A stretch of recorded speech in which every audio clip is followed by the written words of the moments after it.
Jina langu naitwa Alban Mark Kihula, mtendaji mkuu wa wakala wa vipimo.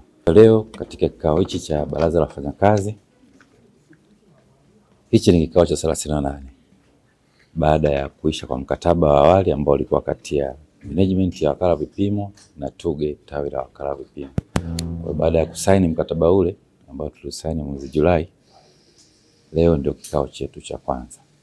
Na jana tulikuwa na mafunzo kwa wajumbe wapya wa baraza hili la wafanyakazi, lakini pia tulikuwa na semina ya kuwakumbusha uzingatiaji wa maadili katika utumishi wa umma. Katika kikao hichi tumezindua mpango mkakati wa mwaka 2026 2027 ambao kufikia mwaka 2030 2031.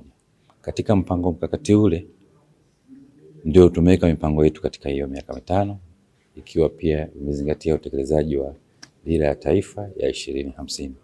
Kwa kupitia mpango mkakati ambao tumeuzindua leo, tunatarajia kwanza, kama alivyosema mgeni rasmi, tunaenda kuongeza imani kwa wananchi kupitia vipimo ambavyo wanavitumia kupata huduma mbalimbali. Lakini pili, tunaenda kuongeza imani kwa wananchi katika bidhaa ambazo wanazinunua, tunaita bidhaa zilizofungashwa. Bidhaa zilizofungashwa ni zile bidhaa zote tunazonunua ambazo ni aidha imefungashwa kwa uzito au kwa ujazo, kwa urefu au namba. Nikisema kwa urefu ni bidhaa kama nondo. Nauziwa nondo, naambiwa nondo ina urefu wa mita kadhaa na kipenyo labda cha milimita 10, 12, 16. Kwa jukumu letu ni kwenda kuhakikisha kweli mnunuaji ananunua bidhaa ambayo iko sahihi kwa kadri ya vipimo ambavyo umeandikwa. Lakini pia kwenye upande wa vipimo tunaenda kuhakikisha kama unaenda kununua kilo moja, kweli unaenda kupata kilo moja. Lakini kama unaenda kununua lita moja ya mafuta, kweli unapata lita moja ya mafuta. Kwa hiyo kupitia mpango mkakati huu tumeweka maeneo mbalimbali ya kwenda kuongeza jitihada za ukaguzi wa vipimo.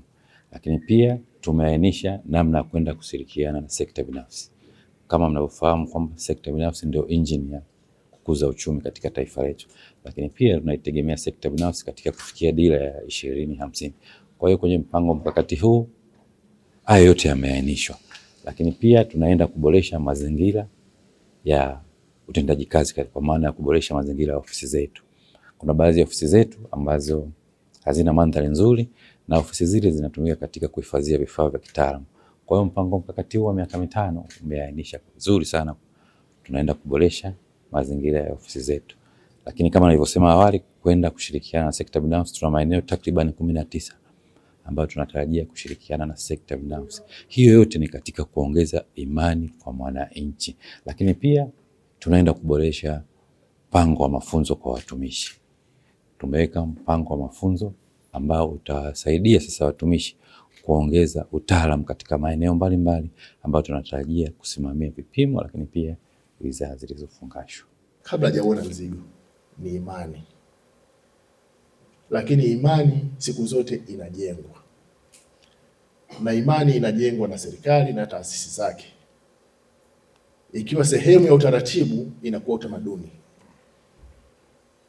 Na sisi kama WMA mna wajibu wa moja kwa moja wa kushiriki katika ujenzi wa imani wa Tanzania, kwamba anapotoa fedha yake, anaponunua kilo moja ya sukari, basi iwe kilo moja.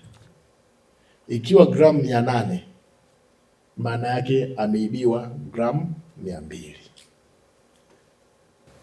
Tukikubali wajanja wachache wafanye uhuni kwenye vipimo, kwenye mizani, kwa bidhaa ambazo tunasafirisha nje, hatutaichafua Tanzania. Tunaenda kuwatesa watoto na wajukuu zetu, kwa sababu watatumia akili nyingi, watatiki riski ya mitaji, watawekeza kwenye biashara, hawatapata soko, kwa sababu sisi tulishindwa kutimiza wajibu wetu leo, kudhibiti wahuni wachache, kutempa na mifumo.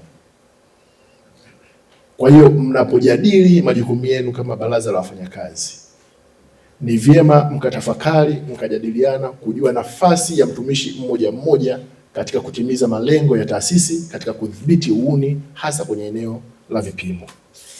Kwa kufanya hivyo, tutajenga imani kwa sekta binafsi, tutajenga imani kwa wateja wetu nje ya mipaka yetu. Bidhaa ya Tanzania itakuwa na uhakika wa soko, bidhaa ya Tanzania itakuwa shindani, na hatima ya bidhaa ya Tanzania nje imeshikwa na wakala wa vipimo. Nyinyi ni askari wa mbele wa kulinda viwanda vyetu, kulinda biashara zetu, na kwa hivyo kuhakikisha mapato ya serikali yanazidi kuimarika na kuongezeka. Kikao hiki kitaleta chachu ya mabadiliko ya maslahi kwa wafanyakazi ambayo tumeendelea kuyaboresha hatua kwa hatua kama alivyozungumza mtendaji mkuu, na bado serikali ya Dr. Samia Suluhu Hassan ambayo inategemea sana ushirikishwaji wa Watanzania katika uchumi shindani, jumuishi na himilivu, kuona kwamba tunaendelea kuboresha maslahi ya wafanyakazi ili waendelee kujituma zaidi katika utendaji wao wa kazi. Na naomba vikao hivi mjadili mambo kwa uwazi kwa maslahi mapana ya nchi yetu. Na mnapotoka kwenye vikao hivi, nyinyi ndio mwe mabalozi kuelezea mwelekeo wa taasisi yenu kwa watumishi wenzenu. Tumieni nafasi hii kupata ufahamu wa kila jambo ambalo mngependa kulifahamu ili mnapotoka muende kuwa mabalozi kwa wengine. Mkakati wa maendeleo wa miaka mitano umejikita zaidi katika kuboresha mifumo thabiti ya kiutawala na kuweka vipaumbele madhubuti kwenye masuala ya vipimo, teknolojia, kujibu dira ya 2020-2050. Ninaamini mpango mkakati huu utakuwa nyenzo muhimu ya kuongeza ufanisi wa taasisi, kuimarisha utoaji wa huduma na kuongeza mchango wa wakala katika maendeleo ya uchumi.